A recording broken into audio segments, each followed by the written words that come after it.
Movie की शुरुआत में हम एक शख्स को देखते हैं जो सीधे कमरे से ऊपर गिरता है। वो शख्स उस कमरे में गिरते ही किसी चीज को ढूंढने लगता है, जबकि ये कमरा अपने आप ही धीरे धीरे सिकुड़ने लगता है। अब ये शख्स काफी कोशिश करता है कि वो उस कमरे की चाबी को ढूंढ सके, लेकिन उसे वो चाबी कहीं नहीं मिलती और अंत में वो उस कमरे की दीवारों के बीच फंसकर मारा जाता है। और इसी के साथ ये सीन यही कट हो जाता है। फिर अगले सीन में हमें कॉलेज को देखते हैं, जहाँ जोई नाम की लड़की को दिखाया जाता है। यहाँ हमें पता चलता है कि जोई फिजिक्स के सब्जेक्ट में कॉलेज की टॉपर रह चुकी है, इसलिए उसे कॉलेज में बहुत सम्मान मिलता है।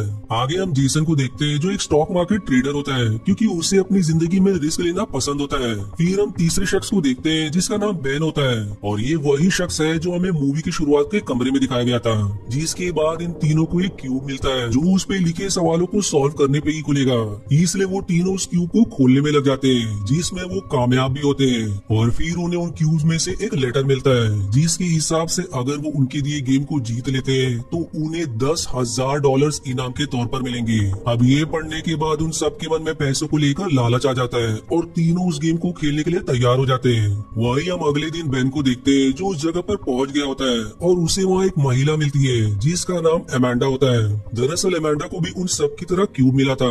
तब वो दोनों बिल्डिंग के अंदर जाते हैं, जहाँ पर उन्हें एक रिसेप्शनिस्ट मिलती है, जो उन दोनों को अपने फोन जमा करने को कहती है। और तभी वहाँ एक और लड़का आता है, जिसका नाम डैनी होता है, और वो तीनों अपना अपना फोन जमा करने के बाद एक लिफ्ट में बैठकर ऊपर की तरफ जाने लगते हैं, जहाँ डैनी उन्हें दूसरा फोन दिखाता है, जो उसने अपने पास छिपा रखा था। जिसके बाद वो तीनों उस कमरे तक पहुँचते हैं, जहाँ जोई और जेसन भी मौजूद होते हैं। अब वहाँ उनके साथ एक ट्रक ड्राइवर ने माइक भी होता है। इसके बाद वो सभी आपस में कुछ बातें कर रहे होते हैं कि तभी बेन उस कमरे से बाहर जाने के लिए दरवाजे की तरफ जाता है, और उस दरवाजे का हैंडल निकल जाता है, जिस कारण वो सब उसी कमरे में फंस जाते हैं। फिर डैनी उन्हें बताता है कि वो ऐसे कमरों से निकलने का माहिर है, और वो उन सबसे इस कमरे में रखी किसी चाबी को ढूंढने के लिए कहता है। वहीं कुछ देर ढूंढने पर उन्हें चाबी तो नहीं, लेकिन एक पेशकश जरूर मिलता है, जो एक किताब के बीच में रखी होती है। और उसी जगह जोई को एक नंबर भी मिलता है, जिसकी मदद से वो उस कमरे के ताले को खोलने लगती है। फिर तभी अचानक से उस कमरे का माहौल बदल जाता है और धीरे धीरे कमरे का तापमान भी बढ़ने लगता है। इसके बाद अमांडा को कमरे के कोने से किसी की बोलने की आवाज आती है, जो उसी रिसेप्शनिस्ट की होती है। अब इसी के साथ जोई को एक चाबी मिल जाती है, और वो उस आवाज वाली जगह जाकर वहाँ बने हुए ताले को खोलती है। तब उसे पता चलता है कि ये रिसेप्शनिस्ट नहीं, बल्कि उसका रोबोटिक पुतला है। वहाँ जोई को टेबल पर 6 बटन दिखाई देते हैं, जिन्हें एक साथ दबाने पर एक दरवाजा खुलता है। अब उस दरवाजे में सबसे पहले जेसन जाता है, जहाँ आगे जाने पर उसे एक और दरवाजा मिलता है, जिसे पेचकस से खोला जा सकता है। इसलिए वो माइक को बुलाता है, और वो दोनों उस दरवाजे को खोलकर दूसरे कमरे में पहुंच जाते हैं। अब यहाँ उन्हें चमकता है कि यदि ऐसे ही करके सब यहाँ से चले गए तो आखिरी बचे शख्स के लिए दरवाजा खुलेगा ही नहीं। तब जोई 6 ग्लास लेती है, जिसमें पानी भर के वो उन बटन्स पे रख देती है, जिसकी वजह से दरवाजा खुला रहे। लेकिन उनका दुर्भाग्य कि आखिरी ग्लास के लिए पानी ही खत्म हो जाता है। तब बेन अपने पास से शराब की बोतल निकालता है और उस शराब को ग्लास में डालकर वहाँ रख देता है, और फिर वो सभी एक एक करके जलने से पहले ही निकल जाते हैं। आगे अमांडा की तबीयत खराब होने लगती है, और उसे सांस लेने में भी काफी दिक्कत हो रही थी। और इसी के साथ हमें अमांडा का पास दिखाया जाता है, जहाँ अमांडा मिलिट्री में होती है और उसने जंग में भी हिस्सा लिया होता है, जिसकी वजह से उसे सांस की कोई बीमारी हो गई थी। अब हम वापस प्रेजेंट समय में आते हैं, जहाँ जोई उसे दूसरे कमरे में लेकर आती है, और तभी पहले वाले कमरे में एक जोर का धमाका होता है, जिसके बाद सब एक नए कमरे में पहुंच जाते हैं, जहाँ अमांडा इस गेम को छोड़ने की बात कहकर बेन के फोन से पुलिस को कॉल करने लगती है, पर उसके फोन में नेटवर्क नहीं होता, जिसकी वजह से कॉल नहीं लग पाती। तब बेन सबको कहता है कि चिंता की कोई बात नहीं है, क्योंकि ये सब हमें डराने के लिए किया गया है और इससे हमें कोई खतरा नहीं है। फिर सभी लोग उस कमरे के दरवाजे पर जाते हैं, जहाँ पर उन्हें एक ताला लगा हुआ मिलता है, जो 7 लेटर के सही कॉम्बिनेशन डालने से ही खुलेगा।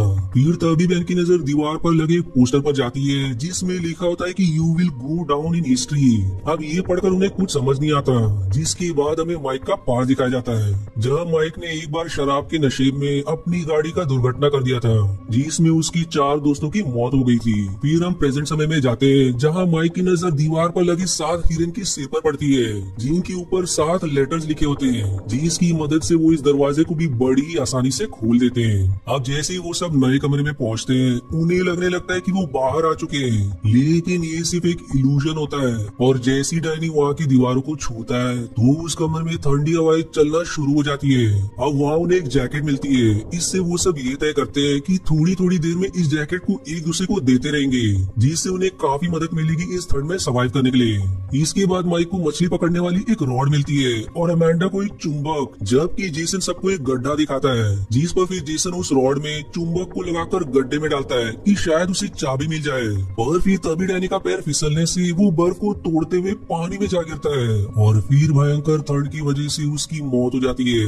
अब इस बात से सभी बहुत दुखी हो जाते हैं, वही उनमें काफी डर बन जाता है, इसलिए अब वो जल्द से जल्द इस कमरे से निकलने के लिए सोचने लगते हैं। फिर तभी उनके रॉड में कुछ फंसता है और ऊपर खींचने पर उन्हें बर्फ का एक ऐसा टुकड़ा मिलता है जिसके बीच में चाबी होती है। तब सभी लोग उस बर्फ के ऊपर अपना हाथ रखते हैं, जिससे वो बर्फ धीरे धीरे पिघल जाती है और चाबी की मदद से वो सभी इस कमरे से बाहर निकल जाते हैं। जिसके बाद वो लोग अगले कमरे में पहुंचते हैं, जो किसी कसिनो की तरह होता है, लेकिन यहाँ की सारी चीजें उल्टी होती है। अब सभी अगला चाबी ढूंढने में लग जाते हैं, पर वहाँ के दरवाजे का हैंडल ही गायब होता है। तभी माइक की नजर ऊपर लगे एक पूल टेबल पर पड़ती है, जिसमें 8वीं बॉल गायब होती है। इस पर माइक सभी से 8वीं बॉल को ढूंढने के लिए कहता है और तभी वहाँ एक गाना चलने लगता है, जिसके बंद होते ही जमीन का एक टुकड़ा टूट जाता है, जिससे वो काफी घबरा जाते हैं। पर इससे वो समझ जाते हैं कि उनके अगले परीक्षा के अनुसार जब जब गाना प्ले होने पे बंद होगा, उनके नीचे से सतह गायब होती रहेगी। इसलिए अब अमेंडा छत पर चढ़ जाती है, जहाँ उसे एक लॉकर मिलता है जिसमें 4 नंबर्स डालने होते हैं। वहीं जोई को दीवार पर कुछ तस्वीर दिखाई देती है, जिसे सही तरह से लगाने पर उसे वो 4 नंबर्स मिल जाते हैं, जिन्हें वो अमेंडा को बता देती है। लेकिन इससे भी वो लॉकर नहीं खुलता।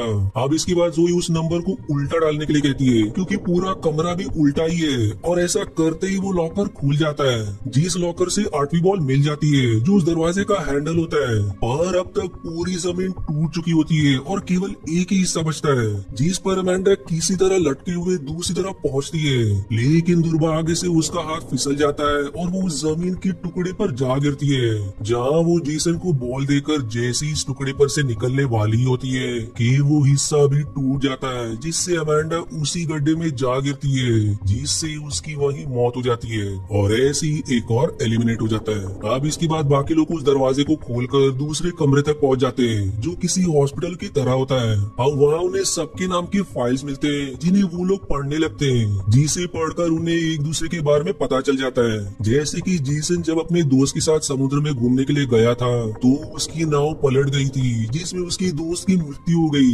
जबकि जेसन को कुछ दिन बाद बचा लिया गया। जिसके बाद हमें जोई के बारे में भी जानने को मिलता है, जो एक विमान हादसे में बचने वाली अकेली शख्स होती है। वही माइक कोयले की खान में काम करता था, जहाँ की छत गिरने के कारण माइक को छोड़कर बाकी सभी मारे जाते हैं। वहीं आखिरी फाइल बेन की होती है, जिसमें पता चलता है कि बेन का परिवार एक गैस लीक हादसे में मारा गया था और इस हादसे में सिर्फ बेन ही बचा था।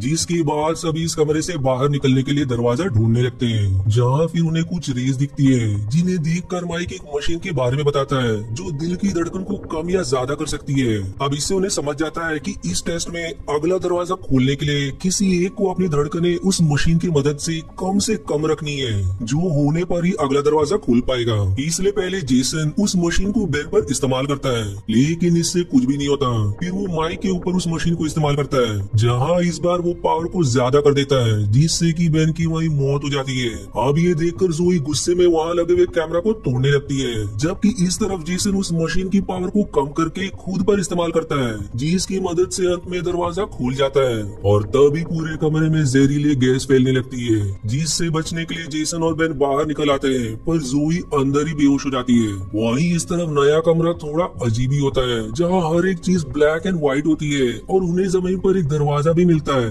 वो जैसे ही उस दरवाजे को खोलते उन्हें नशा सा होने लगता है। तब बेन जेसन से कहता है कि तुमने जानबूझकर माइक को मारा है। इस पर जेसन जवाब देता है कि मैंने माइक को नहीं बल्कि अपने दोस्त को भी इसलिए मारा ताकि मैं खुद बच सकूं। जो जानकर बेन गुस्से में जेसन को मारने लगता है, जिसमें जेसन का सिर दीवार से टकरा जाता है, जिससे उसकी भी वहीं पर मौत हो जाती है।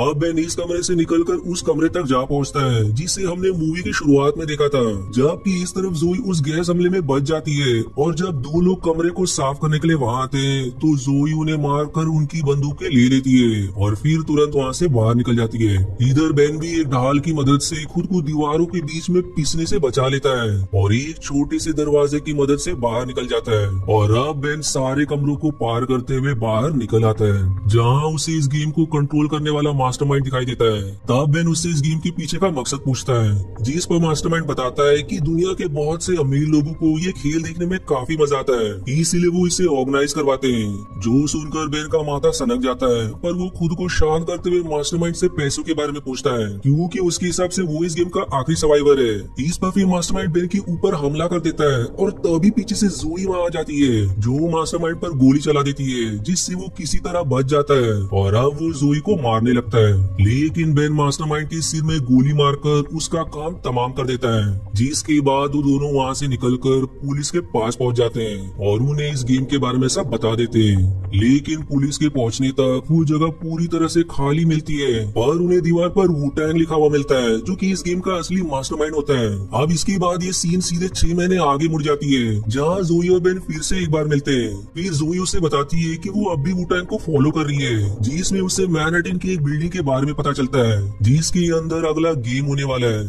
अब ज़ोई बेन को किसी तरह उसके साथ चलने के लिए मना लेती है, जिसके बाद हम एक प्लेन देखते हैं जिसमें ज़ोई और बेन बैठे हुए होते हैं। लेकिन बीच में उस प्लेन की इंजन में आग लग जाती है और वो प्लेन एक पहाड़ से जा टकराता है, जिसमें ज़ोई और बेन भी मारे जाते हैं।